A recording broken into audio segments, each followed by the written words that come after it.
पिछले भाग में आपने आरव की वो जिंदगी देखी जिसे दुनिया कामयाबी कहती है।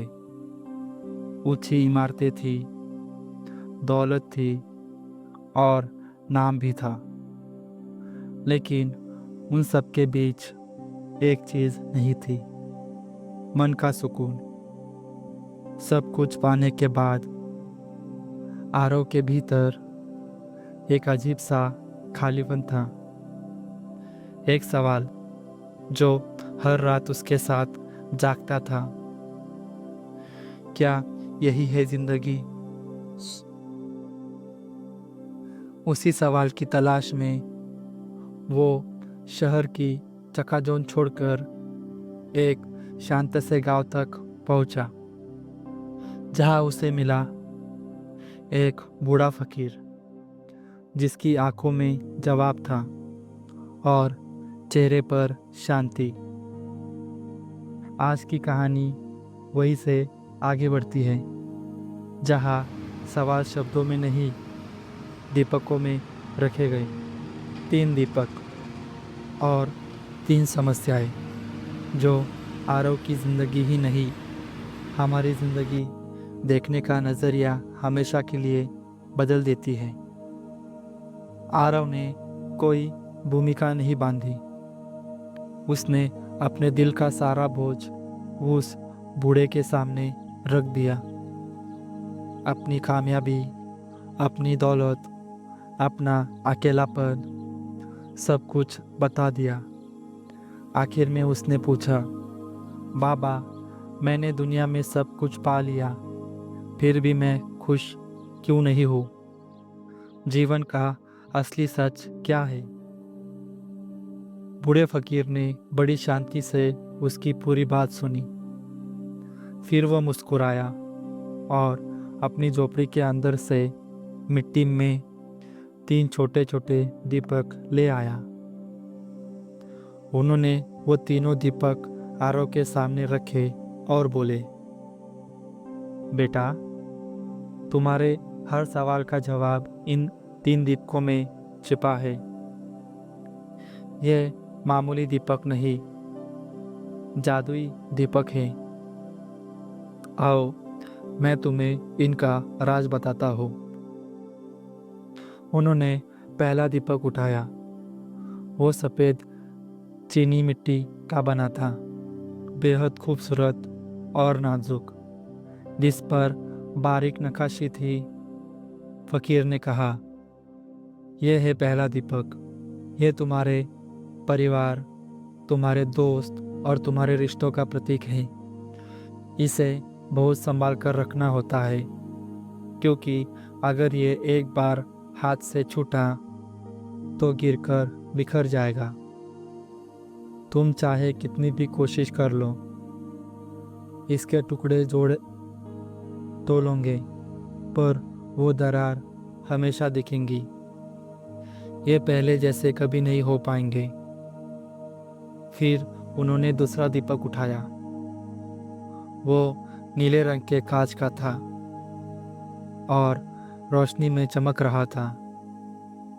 वो बोले, ये है दूसरा दीपक। ये तुम्हारी सेहत, तुम्हारा स्वास्थ्य, ये कांच का बना है। ये भी नाजुक है। अगर ये गिरा तो इसमें या तो दरार आ जाएंगी या ये भी टूट जाएगा। हाँ, इसकी मरम्मत हो सकती है, पर उसमें बहुत वक्त और मेहनत लगती है और अक्सर इसका दाग हमेशा के लिए रह जाता है। आखिर में बूढ़े ने तीसरा दीपक उठाया। वो एक साधारण सा लाल रबर का दीपक था। उन्होंने कहा, और ये है तीसरा दीपक। ये तुम्हारा काम, तुम्हारा करियर, तुम्हारी दौलत है। ये रबर का बना है। इसकी खासियत यह है कि अगर ये तुम्हारे हाथ से छूट भी जाए तो ये ज़मीन पर गिरकर वापस उछलेगा और तुम्हारे हाथों में आ जाएगा। हो सकता है इस पर थोड़ी धूल लग जाए, जिसे तुम पोंछकर साफ कर सकते हो, पर यह टूटेगा नहीं। इतना कहकर बूढ़ा फकीर चुप हो गया और सीधा आरव की आंखों में देखने लगा। फिर उसने एक सवाल पूछा, बेटा, अब तुम मुझे ये बताओ, अपनी पूरी जिंदगी तुम इन 3 दीपकों को एक साथ हवा में उछालते रहे, पर जब भी तुम्हें लगा कि कोई दीपक गिरने वाला है, तो तुमने किस दीपक को बचाने के लिए बाकी 2 दीपक को गिरने दिया? और बस यही वो सवाल था जो आरव के दिल में तीर की तरह जा लगा। उसकी आंखों के सामने पूरी जिंदगी किसी फिल्म की तरह घूम गई। उसे याद आया कैसे वो अपने बेटे के जन्मदिन पर एक ज़रूरी मीटिंग के लिए उसे छोड़कर चला गया। उसे याद आया कैसे उसने अपनी पत्नी को सालगिरह पर घर पर इंतज़ार करवाया था, क्योंकि उसे एक डील साइन करनी थी। उसे याद आया कैसे उसने सीने में उठते हल्के दर्द को, पीठ के दर्द को और नज़रअंदाज किया था, क्योंकि उसे अपने टारगेट्स पूरे करने थे। उसने हमेशा उस रबर के लाल दीपक को बचाने के लिए चीनी मिट्टी के सफ़ेद दीपक और कांच के नीले दीपक के गिरने की परवाह नहीं की। उसे आज पहली बार समझ आया कि उसकी ज़िंदगी में ये दरारें कहाँ से आई थी। आरव की आंखों में आंसू बहने लगे। ये पछतावे और ज्ञान के आंसू थे। वो समझ चुका था कि जादू ही वो दीपक नहीं थे, बल्कि उनके पीछे छिपा जीवन का वो सीधा सरल सच था, जिसे वो कामयाबी की अंधी दौड़ में कभी देख ही नहीं पाया। जिन रिश्तों को और जिस सेहत को उसने अपने सबसे मजबूत मानकर नज़रअंदाज किया, असल में वही सबसे नाजुक थे। और जिस करियर को बचाने के लिए उसने सब कुछ दांव पर लगा दिया, वो तो सबसे कचरा था। उस दिन वो फकीर के कदमों में बैठकर बच्चों की तरह रोया। जब वो वहाँ से उठा तो वो एक बिल्कुल नया इंसान था। वो वापस अपने शहर लौटा। उसने अपनी दुनिया नहीं बदली, बस दुनिया को देखने का अपना नज़रिया बदला। अब उसकी सुबह इंटरनेशनल मार्केट की खबरों से नहीं, बल्कि अपने बच्चों के साथ नाश्ता करने से होती है। उसने काम के घंटे तय कर लिए।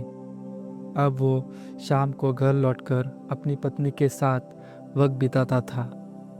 उसने अपनी सेहत पर ध्यान देना शुरू कर दिया था। वो वीकेंड पर अपने पुराने दोस्तों से मिलने लगा, और हैरानी की बात यह थी कि वो पहले से कहीं ज़्यादा खुश था, और उसका काम भी पहले से बेहतर हो रहा था, क्योंकि अब वो तनाव में नहीं बल्कि सुकून से फैसले ले रहा था। उसने रबर के दीपक को उछालना बंद नहीं किया था, बस अब वो ये ध्यान रखता था कि उसे पकड़ते हुए चीनी मिट्टी और कांच के दीपक उसके हाथ में महफूज रहे। तो इस कहानी से यह हमें सीखने को मिलता है कि ये कहानी हमारे जीवन की प्राथमिकताओं का वो सच बताती है जिसे हम भाग दौड़ में अक्सर भूल जाते हैं। हम सब अपनी ज़िंदगी में इन 3 दीपकों के साथ जी रहे हैं। हमारा परिवार और हमारे रिश्ते उस चीनी मिट्टी की दीपक की तरह है, अनमोल और बेहद नाजुक। हमारी सेहत उस कांच के दीपक की तरह है, कीमती पर आसानी से टूट जाने वाली। और हमारा काम, पैसा और करियर उस रबर के दीपक की तरह है, ज़रूरी पर लचीला। हम सबसे बड़ी गलती तब करते हैं जब हम रबर के दीपक को बचाने के चक्कर में बाकी के दो दीपकों को दाव पर लगा देते हैं। हमेशा याद रखिए, अगर काम बिगड़ जाए, नौकरी छूट जाए या बिजनेस में नुकसान हो जाए तो आप मेहनत करके उसे वापस हासिल कर सकते हैं। रबर की गेंद हमेशा उछलकर वापस आ सकती है, लेकिन अगर कोई रिश्ता एक बार टूट जाए या सेहत एक बार बिगड़ जाए तो उसे वापस पहले जैसा करना लगभग नामुमकिन होता है। असली दौलत आपके बैंक अकाउंट में नहीं, बल्कि आपके परिवार के साथ बिताए गए खुशी के पलों में है। असली कामयाबी बड़ी बड़ी डील्स में नहीं, बल्कि अच्छी सेहत और मन की शांति में है। अपने काम को अहमियत देना बिल्कुल भी गलत नहीं, लेकिन ये कभी भी आपके रिश्तों और आपकी सेहत की कमी पर नहीं होना चाहिए। तो एक पल के लिए रुके और खुद से पूछिए, कहीं आप भी रबर के दीपक को बचाने के लिए चीनी मिट्टी और कांच के दीपकों को तो नहीं गिरा रहे हैं?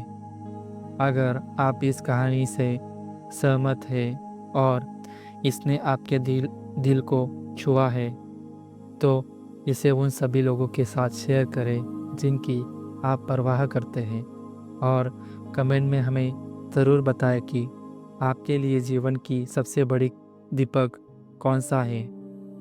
ऐसी है और कहानियों के लिए जो आपकी ज़िंदगी को एक नई दिशा दे सकती है। हमारे चैनल को सब्सक्राइब करना ना भूलें।